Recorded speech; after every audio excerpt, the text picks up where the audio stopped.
قریب ہو جائے. اعوذ باللہ من الشیطان الرجیم. بسم اللہ الرحمن الرحیم. تبت یدا ابی لہب وتب ما اغنى عنه ماله وما كسب سيصلى نارا ذات لهب وامرأته حمالة الحطب في جيدها حبل من مسد. صدق اللہ العظیم. اس سورت کا نام سورہ لہب ہے. لہب پہلی آیت میں یہ لفظ آ رہا ہے. یہ مکی صورت ہے. مکی دور میں ہجرت سے پہلے نازل ہونے والی صورت ہے. آقا صلی اللہ علیہ وسلم نے جب توحید کی دعوت دی تو مکہ والے انہوں نے مخالفت شروع کی. آپ صلی اللہ علیہ وسلم پر جب پہلی وحی آئی تھی اس کے بعد ایک فترت کا دور ہے، 3 سال تک پھر وحی نہیں آئی، تو اسے فترت کا دور کہتے ہیں. وحی کا سلسلہ موقوف رہا، رکا رہا. پھر آپ پر آیت مبارکہ نازل ہوئی وَأَنذِرْ عَشِيرَتَكَ الْأَقْرَبِينَ کہ اپنے قریبی رشتہ داروں کو ڈرائیے. اس موقع پر آپ صلی اللہ علیہ وسلم صفا پہاڑی پر چڑھ گئے اور آپ نے وہاں سے جا کر کے اعلان کیا. جب کوئی خطرہ درپیش ہوتا تھا تو عام طور پہ رواج یہ تھا مکہ میں یا دیگر جگہوں پر اس موقع پر کوئی خطرہ ہوتا تھا، کسی کے حملہ کرنے کا خطرہ ہوتا تھا یا اور کوئی سخت خطرہ ہوتا تھا، تو اس موقع پر باقاعدہ کوئی ایسی بلڈنگیں تو ہوتی نہیں تھی، پہاڑ کی اونچائی پر چڑھ جایا کرتے تھے اور پھر وہاں سے کوئی جھنڈا دکھاتا تھا. زیادہ سنگین مسئلہ ہوتا تھا، بڑا خطرہ ہوتا تھا تو تہبند کو اٹھا کر کے لہراتے تھے، کبھی کپڑے پھاڑ دیا کرتے تھے، وہاں سے آواز لگایا کرتے تھے وا صباحا، حملہ ہونے والا ہے، صبح کو حملہ ہونے والا ہے، غارت گری ہونے والی ہے. اس انداز سے صدا لگائی جاتی تھی تو لوگ الرٹ ہو جایا کرتے تھے، متنبہ ہو جاتے تھے، مقابلے کے لیے تیار ہو جایا کرتے تھے. بہرحال یہ جمع کرنے کا لوگوں کو ایک طریقہ تھا کہ پہاڑ پر اونچائی پر جا کر کے کھڑے ہو جاتے تھے، وہاں سے صدا لگائی جاتی تھی. تو آپ پر جب یہ آیت نازل ہوئی کہ اپنے قریبی رشتہ داروں کو ڈرائیے، شروع میں جو فطرت کا دور تھا اس میں آپ نے آہستہ آہستہ اور خفیہ طور پہ تبلیغ کا کام کرتے رہے، لیکن جب یہ حکم آ گیا کہ اب اپنے قریبی رشتہ داروں کو ڈرائیے تو آپ نے یہ کیا کہ صفا پہاڑی پر چڑھ گئے، وہاں سے لوگوں کو پکارا اور خطاب کیا. ایک ایک قبیلے کا، جتنے قبیلے والے تھے سب کا نام لے کر کے، اے بنو ہاشم، اے بنو المطلب، اے بنو عبد مناف، سارے قبیلوں کا نام لے کر کے آپ نے سب کو پکارا اور آپ کی آواز پر سارے قبائل کے لوگوں نے لبیک بھی کہا. سب دوڑے دوڑے آئے. جب سب لوگ جمع ہو گئے تو آپ صلی اللہ علیہ وسلم نے کہا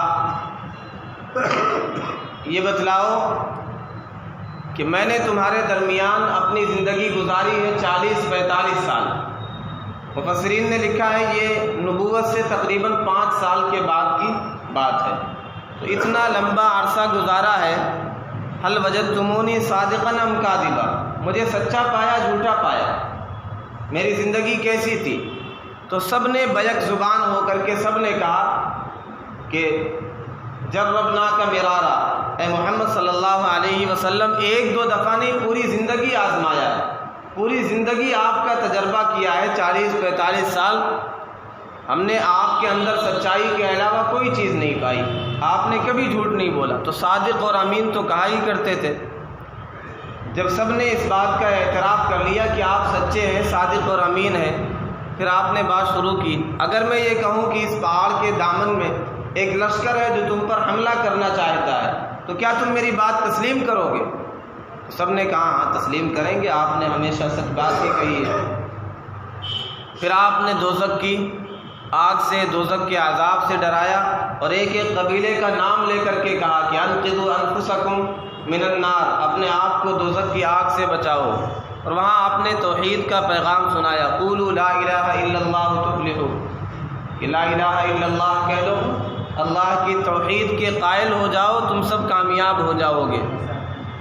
اور خاص طور پہ جو آپ کے قریبی رشتہ دار تھے انہیں بھی آپ نے خصوصی خطاب کیا، اپنی پھوپھی حضرت صفیہ رضی اللہ عنہ، انہیں بھی کہا کہ اے صفیہ عمل کرو، اللہ کے عذاب سے بچانے میں کوئی کام نہیں آ سکتا ہے۔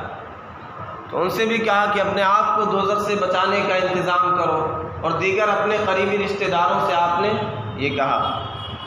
اس موقع پر ابو لہب جو آپ صلی اللہ علیہ وسلم کا چچا، اس نے کہا ہاتھ آگے بڑھا کر کے، جیسے عورتیں تانے دیتی ہیں، تبا لک سائر الیوم الہذا جمعتنا، کہ محمد صلی اللہ علیہ وسلم آپ ہلاک ہو جائیں، آپ نے ہمیں اسی کام کے لیے جمع کیا تھا۔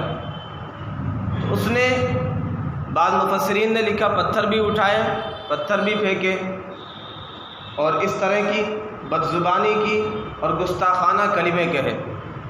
تو اس پس منظر میں پھر یہ صورت نازل ہوئی، جس طرح کے الفاظ اس نے استعمال کیے تھے اللہ تعالیٰ نے اسی طرح اسے خطاب کر کے اس کی ہلاکت اور تباہی اور بربادی کی پیشین گوئی کر دی گئی کہ تبت یدا ابی لہب، ابو لہب تباہ و برباد ہوگا۔ آقا صلی اللہ علیہ وسلم کا نام روشن ہوگا، جیسے انا اعطیناک الکوثر میں تذکرہ آیا کہ یہ جو آپ کے بارے میں کہتے ہیں کہ آپ بے نام و نشان ہو جائیں گے، آپ کا دشمن بے نام و نشان ہوگا، اس کا نام لینے والا کوئی نہیں ہوگا۔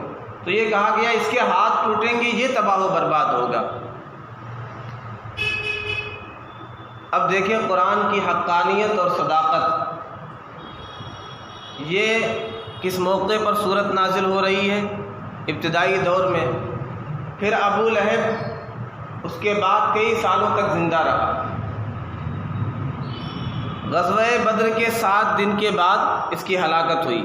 قرآن نے پیشین گوئی کر دی کہ یہ ہلاک ہوگا، تباہ و برباد ہوگا، یہ بھڑکتی ہوئی آگ میں داخل ہوگا۔ یہ پیشین گوئی دنیا نے اپنی آنکھوں سے دیکھی۔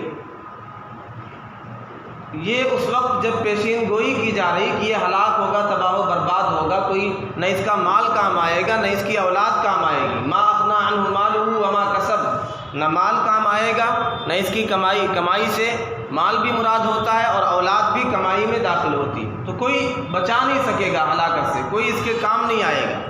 تو یہ پیشین گوئی اس موقع پر کی گئی، اور یہ پیشین گوئی اللہ کا یہ فرمان حرف بحرف صادق ہوا، دنیا نے دیکھا۔ اور جب یہ کہا جا رہا تھا اس موقع پر اس کی پوزیشن کیا تھی؟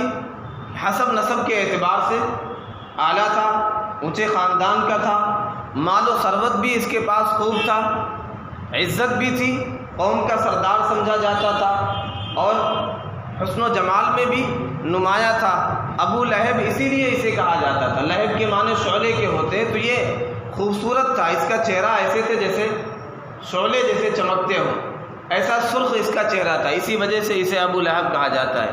ابن یہ صفت بیان کرنے کے لیے بھی آتا ہے۔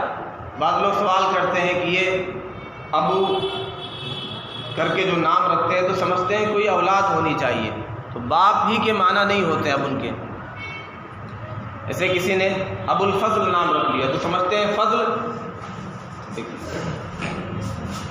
دھل لیجیے، ہاتھ دھل لیجیے۔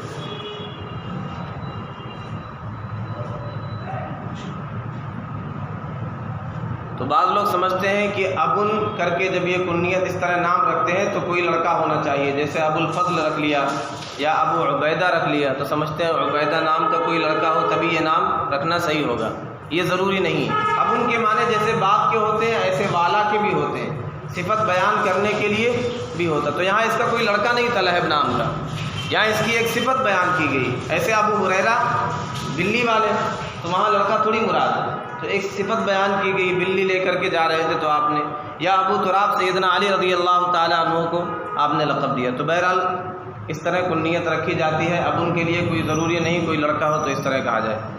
تو یہ اس کی یہ حالت تھی کہ حسن و جمال میں نمایاں تھا، مال و دولت بھی تھی اور آل اولاد بھی تھی، حسب نسب بھی، سرداری تھی، اس موقع پر یہ پیشین گوئی کی گئی اور حرف بحرف صادق آئی، تو اس سے اس کلام کے اللہ کا کلام ہونے کی حقانیت ثابت ہو گئی کہ یہ اللہ کا کلام، یہ رب کا کلام ہے، اسی لیے تو یہ پیشین گوئی حرف بحرف صادق ہوئی۔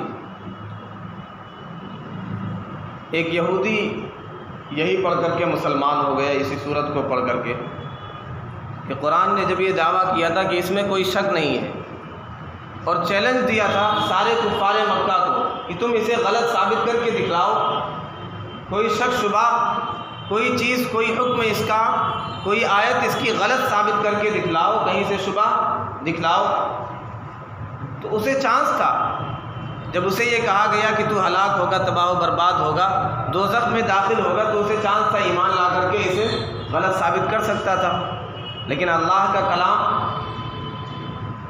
ہو ہی نہیں سکتا، ممکن ہی نہیں۔ تو اس کے کئی سال کے بعد، یعنی غزوہ بدر کے 7 دن کے بعد اس کی موت ہوئی، اس کی ہلاکت ہوئی۔ جیسے کہا گیا تھا، جو وعید سنائی گئی وہ سچی ہوئی۔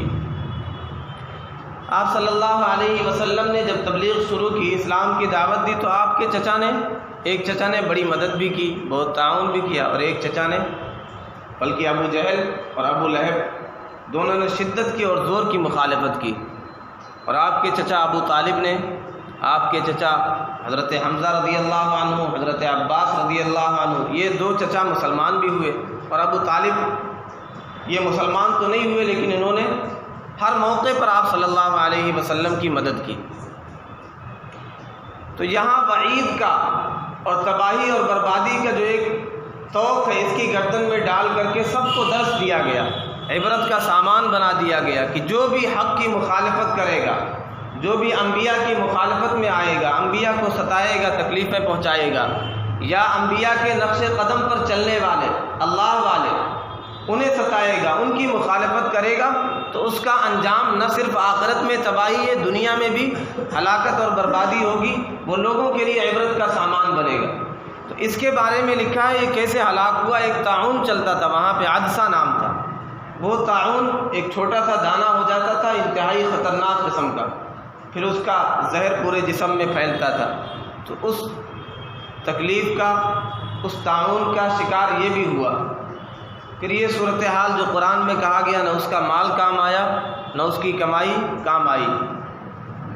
جب اس کا شکار ہو گیا تو آل اولاد نے، جیسے سمجھتے ہیں کہ جب یہ تعدیہ والا مرض، جو مرض متعدی ہوتا ہے، کہتے ہیں ایک دوسرے کو لگتا ہے، تو ایسے طاعون والے امراض متعدی ہوتے ہیں، تو اس کی وجہ سے ویسے بھی لوگ قریب نہیں جاتے، مسلمان تو قریب جاتا ہے۔ مسلمان کو کہا گیا اگر تم اس بستی میں ہو جہاں طاعون پھیل گیا تو وہاں سے جاؤ نہیں، ورنہ ان کی دیکھ ریکھ کون کرے گا، عیادت کون کرے گا۔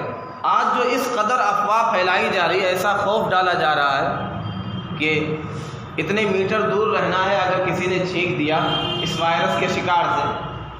اسلام کی تعلیم تو یہ نہیں تمہارے اپنے کسی کو ہو جائے، العیاذ باللہ، خدا کی پناہ، خدا نہ خواستہ اگر کسی اپنے کو، کسی قریبی کو ہو جائے تو کیا آدمی دور بھاگے گا؟ کوئی دیکھ بھال کرے گا، عیادت کرے گا، اس کے دوا کا انتظام کرے گا۔ تو بہرحال اس کے لڑکے کنارہ کش ہو گئے، حبشی غلاموں کو رکھا گیا، جتنی اس کی تنخواہ تھی اس سے ڈبل تنخواہ دے کر کے، کہ تم دوا کھلاتے رہنا، کھانے کا انتظام کرنا، لے جا کر کے ابو لہب کو پیش کرنا۔ جب اسے معلوم ہو گیا کہ اسے ایسی بیماری ہے،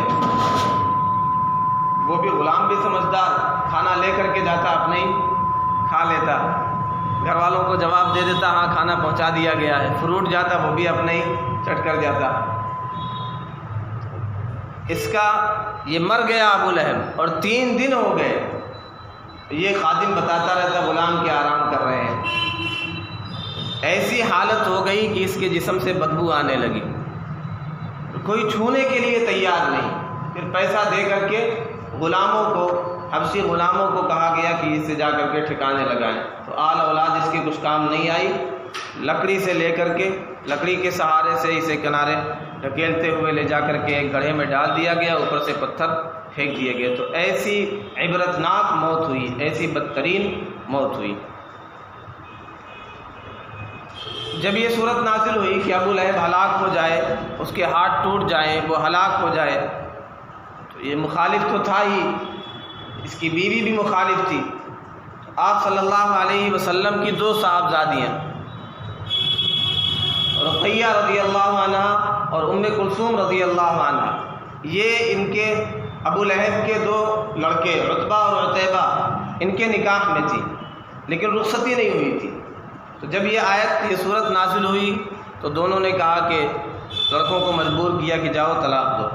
تو ایک لڑکے نے، جو بڑا لڑکا تھا عتبہ نے، تو آ کر بدتمیزی بھی کی، شان میں گستاخی بھی کی، اور بعض مفسرین نے لکھا آقا صلی اللہ علیہ وسلم کے اوپر تھوکا بھی.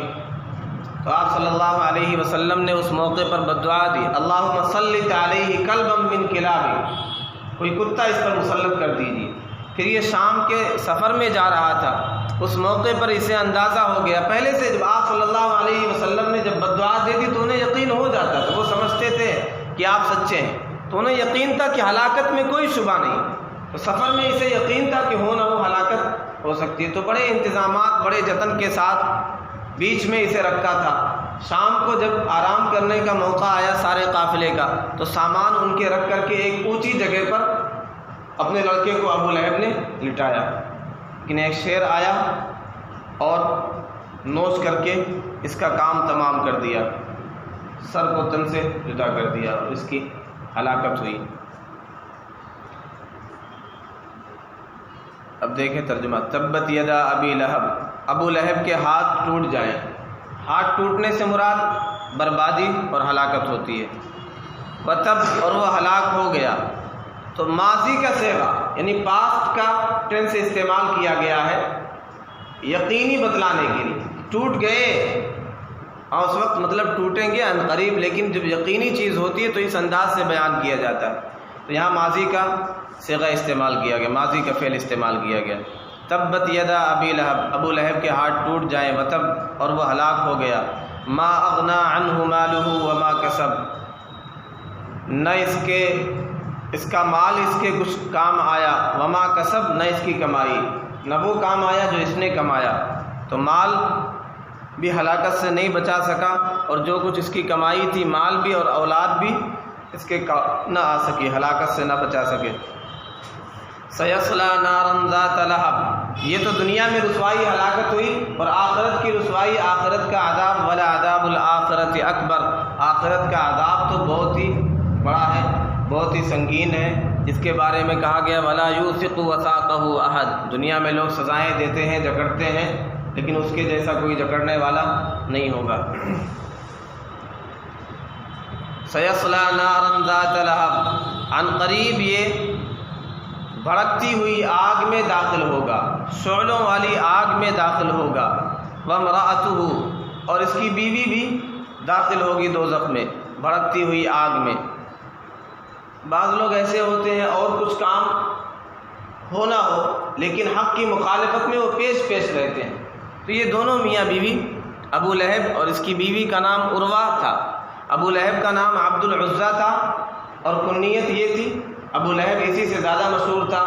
اور یہ مشابہت بھی تھی اس کی ہلاکت سے کہ اس کا انجام آگ ہونا ہے، جیسے یہ شعلے والا اس کا لقب ہے، شعلے ہی میں اسے داخل ہونا ہے. بیوی کا نام عروہ تھا، یہ بھی انتہائی حسین و جمیل تھی، لیکن آپ صلی اللہ علیہ وسلم کی مخالفت میں یہ بھی پیش تھی. تو کہا گیا حمالۃ الحطب، وہ لکڑیاں چننے والی، لکڑیاں اٹھانے والی. اس کے کئی مفہوم مفسرین نے بیان کیے. ایک تو یہ کہا گیا کہ وہ انتہائی کنجوس تھی، مال و دولت ہونے کے باوجود انتہائی کنجوس تھی کہ جنگل سے لکڑیاں چن کر کے لایا کرتی تھی. دوسرا مطلب یہ بیان کیا گیا کہ جیسے وہ آپ صلی اللہ علیہ وسلم کی مخالفت میں ابو لہب تھا تو مخالفت کی آگ اس نے جلا رکھی تھی، بیوی اس میں لکڑیاں ڈالنے کا کام کیا کرتی تھی. اور یہ بھی لکھا ہے مفسرین نے کہ رات میں آپ صلی اللہ علیہ وسلم کا معمول یہ تھا کہ سحری کے وقت ہی سے تہجد کا خصوصی معمول تھا، تو اس وقت یہ کانٹے آپ کے راستے میں، یہ لکڑیاں، کانٹے دار لکڑیاں آپ کے راستے میں پھیلا دیا کرتی تھی کہ آپ صلی اللہ علیہ وسلم کو تکلیف پہنچائے اس طریقے سے. اور اس کے گلے میں ایک قیمتی ہار تھا جس کے بارے میں کہتی تھی کہ آپ صلی اللہ علیہ وسلم کی عداوت میں اسے لگاؤں گی، اسے بیچ کر کے.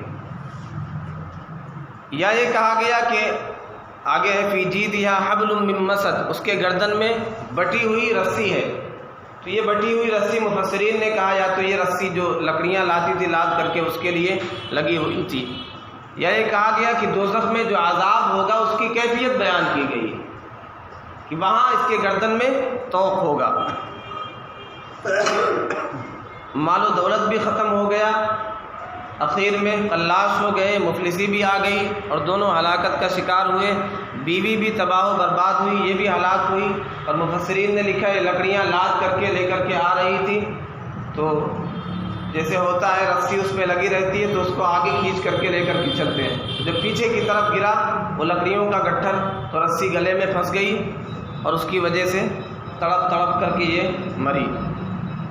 وامرأتہ، اس کی بیوی بھی دوزخ میں داخل ہوگی، بھڑکتی ہوئی آگ میں داخل ہوگی۔ حمالۃ الحطب، جو لکڑیاں اٹھانے والی، فی جیدہا حبل من مسد، اس کے گردن میں بٹی ہوئی رسی ہے۔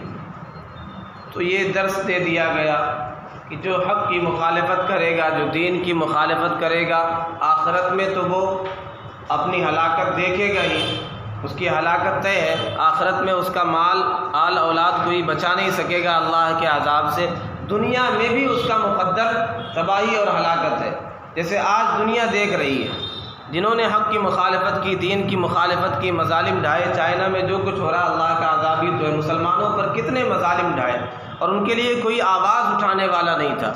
نمازوں پر پابندی ہے، عیدین پر پابندی ہے، قرآن کی تعلیم پر پابندی ہے، حتیٰ کہ اسلامی نام بھی نہیں رکھ سکتے۔ ایک لسٹ جاری ہوئی تھی، محمد ہے، اسلام ہے، مخصوص جو اسلامی نام ہے وہ نام بھی نہیں رکھ سکتے تھے۔ اور پھر جو ان کے ساتھ مظالم ڈھائے گئے، خواتین کی عصمتیں تار تار ہوئیں اور کوئی آواز اٹھانے والا نہیں۔ اللہ کے لشکر، وَلِلَّهِ جُنُودُ السَّمَاوَاتِ وَالْأَرْضِ، اللہ کے لشکر ہیں آسمان و زمین۔ کیسے کیسے لشکر ہیں، کبھی ابابیل کو اپنا لشکر بنا کر کے بھیج دیتا ہے، کبھی فرشتوں کو بھیجتا ہے، کبھی سمندر دریاؤں کی لہروں کو بھیج دیتا ہے۔ تو یہ بھی ایک طرح کا اللہ کا لشکر ہے، جنہیں اپنی طاقت پر، اپنے ٹیکنالوجی اور سائنس پر، اپنی ترقی پر بڑا ناز تھا۔ انہوں نے 4-5 مہینے ان کا فوجی پریڈ ہوا تھا، مارچ ہوا تھا بہت بڑا، اس میں انہوں نے کہا تھا no one can stop Chinese people from marching forward, ہمیں کوئی آگے بڑھنے سے دنیا کی کوئی طاقت روک نہیں سکتی۔ تو اتنا ناز تھا، اتنا غرور تھا اپنی طاقت اور ٹیکنالوجی پر۔ اللہ نے دکھلا دیا کہ جب اللہ کے عذاب کا کوڑا برستا ہے تو پھر کوئی بچانے والا نہیں ہوتا ہے، کوئی کام نہیں آتا، نہ تمہاری طاقت کام آئے گی، نہ تمہارا نالج اور تمہاری ٹیکنالوجی کام آئے گی۔ آج یہ پریشان ہے، کوئی ویکسین بھی تیار نہیں ہو رہی ہے، کہہ رہے ہیں ہماری ہلاکت تو اب ٹھہری ہے، کوئی بچا نہیں سکتا۔ اچھا، اس کے نتیجے میں کچھ خوف بھی دیگر ممالک میں حد سے زیادہ پھیلایا جاتا ہے۔ مسلمان تو بہت زیادہ پریشان نہیں ہونا چاہیے، اسباب تو اختیار کرنے کا حکم دیا گیا، لیکن اس میں بھی ایک اعتدال ہونا چاہیے۔ آپ نے کہا اسباب اختیار کریں، کوئی ایسے وبائی امراض جہاں پہ ہو جائیں تو آپ نے کہا اگر تم باہر ہو تو اس شہر میں داخل مت ہو، اور اگر وہاں ہو تو وہاں سے نکلو بھی نہیں۔ یہ بھی ممکن ہے یہاں سے نکل کر کے جاؤ گے تو دوسروں تک پہنچ جائے گا، یہ بھی ہو سکتا ہے کہ یہاں سے جاؤ گے تو انہیں کون دیکھے گا۔ ایک تمہاری ذمہ داری ہے، اخلاقی ذمہ داری ہے کہ ان کی دیکھ بھال کرو، ان کی عیادت کرو۔ پھر آپ نے یہ بھی فرمایا لا عدویٰ، کسی مرض میں کوئی تعدیہ نہیں۔ لوگ پریشان ہو جاتے ہیں کہ بظاہر دونوں حدیث میں کنٹراڈکشن ہے، تضاد ہے، تو اصل میں کیا ہوتا ہے، دونوں کا مفہوم الگ ہے۔ لا عدویٰ جہاں کہا گیا کوئی مرض متعدی نہیں ہوتا، اس میں تعدیہ نہیں، یعنی ایک کا مرض دوسرے کو نہیں لگتا، اس کا مطلب یہ ہے کہ بذات خود اس میں یہ طاقت نہیں ہے۔ جیسے ہم الیکٹریسٹی کو لے رہے ہیں، اب پنکھے میں جو لائٹ آ رہی ہے بظاہر یہ کہا جاتا ہے کہ اس بورڈ سے آ رہی ہے، بٹن دباؤ لائٹ آ گئی، لیکن اس کا بھی power house, man power house کہیں اور ہے، اصل یہاں سے نہیں آ رہی۔ تو ایسے ہی مرض جو متعدی ہوتا ہے، ایک کا دوسرے کو لگتا ہے، اللہ کے حکم سے ہی پہنچتا ہے، نہیں تو نہیں پہنچ سکتا، بذات خود اس میں کوئی طاقت نہیں ہے۔ تو احتیاطی تدابیر اختیار کی جائیں، لیکن اعتدال کی حد تک۔ کہتے ہیں ایک صاحب کی ملاقات ہو گئی تعاون سے شہر کے باہر، شہر کے دروازے پر، اس نے پوچھ لیا کم ستقتل رجلا، کتنے آدمیوں کو مارو گے؟ تعاون نے جواب دیا کہ 10,000 لوگوں کو ماروں گا۔ ایک مدت کے بعد واپسی میں پھر ملاقات ہوئی تو اس نے کہا جناب آپ نے کہا تھا 10,000 کو ماروں گا، یہاں تو 50,000 مر گئے۔ تعاون نے جواب دیا قتلت 10,000 رجل، میں نے تو 10,000 لوگوں کو مارا، لیکن 40,000 ولکن ال40 قتلهم الوہم وتصور المرض، 40,000 کو وہم نے اور ڈر نے اور خوف نے اور مرض کے تصور نے انہیں مار دیا۔ تو اکثر لوگ خوف کی وجہ سے آدھے مر جاتے ہیں، ذرا سے کھانسی آئی، چھینک آئی، کرونا وائرس ہو گیا، اب ادھر دوڑ رہے ہیں، اس ڈاکٹر کے پاس جا رہے ہیں، کہیں عامل کے پاس جا رہے ہیں۔ اب تو باقاعدہ ایک لوگوں کا سیزن بھی چل گیا، تعویذ بھی چلنے لگا، 11 روپے کا، کہیں 21 روپے کا تعویذ بھی باقاعدہ تیار ہو گیا ہے، اور کہتے ہیں اب دنیا میں بیماری سے زیادہ ڈاکٹر لوگ موجود ہیں، ہر کوئی ایک علاج بتلاتا ہے۔ ایک میسج یہ چل رہا ہے کہ یہ کرونا وائرس 4 دن تک یہ گلے میں گھومتا رہتا ہے، اس کے لیے کیا کرنا ہے، غرارہ کرنا ہے اور کیا کیا کرنا ہے، تو یہی گھومتا رہتا ہے 4 دن تک، غرارہ کرے وہ باہر نکل جائے گا، یا گل منجن کرے چھینک سے، سب چھینک کے خوب جم کے وہاں سے نکل جائے گا۔ تو عجیب عجیب ہر کوئی ایک علاج بتلاتا ہے، بیمار کم ہے ڈاکٹر زیادہ ہے۔ حد سے زیادہ پریشان ہونے کی ضرورت نہیں ہے، ایمان والے کا تو ویسے بھی تقدیر پر بھروسہ ہے، احتیاطی تدابیر اختیار کریں اعتدال کی حد تک، اور ہمارے لیے بشارت سنائی گئی، دوسروں کے لیے تو عذاب ہے۔ ایمان والا جب آتا ہے تو یہ نہیں کہ اس کو الگ کر دیا جائے گا، ہو سکتا ہے یہ بھی شکار ہو جائے جب پورے شہر میں پھیلے گا، لیکن کہا گیا اسے شہادت کا درجہ، شہادت کا ثواب ملے گا۔ ہمارے تو دونوں ہاتھ میں لڈو ہیں، اللہ ہم سب کی حفاظت فرمائے۔ تو یہاں سے درس دے دیا گیا، حق کی مخالفت کرنے والے آخرت میں بھی ذلیل اور ناکام ہوں گے، اور دنیا میں بھی تباہی اور بربادی کا، ناکامی کا منہ انہیں دیکھنا پڑے گا۔ اس سے پہلے والی صورت میں کہا گیا اللہ کی مدد اور فتح آئی، تو دنیا میں دیکھ لیا آپ صلی اللہ علیہ وسلم کو، آپ کے اصحاب کو نکالا گیا، ہجرت کرنے پر مجبور ہوئے، پھر 10,000 قدسیوں کے ساتھ مکہ میں فاتحانہ انداز سے داخل ہوئے، دنیا میں کامیابی ہوئی، اور آخرت میں تو کامیابی ہے ہی۔ وَلِلَّهِ الْعِزَّةُ وَلِرَسُولِهِ وَلِلْمُؤْمِنِينَ وَلَكِنَّ الْمُنَافِقِينَ لَا يَعْلَمُونَ۔ عزت تو اللہ کے لیے ہے، اللہ کے رسول کے لیے ہے، ایمان والوں کے لیے ہے، تو غلبہ انہی کے لیے ہے۔ دنیا میں بھی یہ غالب ہوں گے، آخرت میں تو غالب ہوں گے ہی۔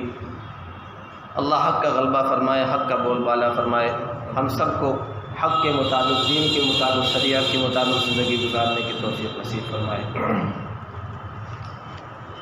الحمدللہ رب العالمین، والصلاة والسلام علی سید الانبیاء والمرسلین محمد وآلہ وصحبہ اجمعین۔ ربنا آتنا فی الدنیا حسنۃ وفی الآخرۃ حسنۃ وقنا عذاب النار۔ ربنا ظلمنا انفسنا وإن لم تغفر لنا وترحمنا لنكونن من الخاسرین۔ اللهم نور قلوبنا بالقرآن، اللهم زين أخلاقنا بالقرآن، اللهم نجنا من النار بالقرآن، اللهم اشف مرضانا، اللهم اشف مرضانا، اللهم اشف مرضانا، اللهم من أحييته منا فأحيه على الإسلام، ومن توفيته منا فتوفه على الإيمان۔ ربنا تقبل منا إنك أنت السميع العليم، وتب علينا إنك أنت التواب الرحيم، وصلى الله تعالى على خير خلقه محمد وآله وصحبه أجمعين برحمتك يا أرحم الراحمين۔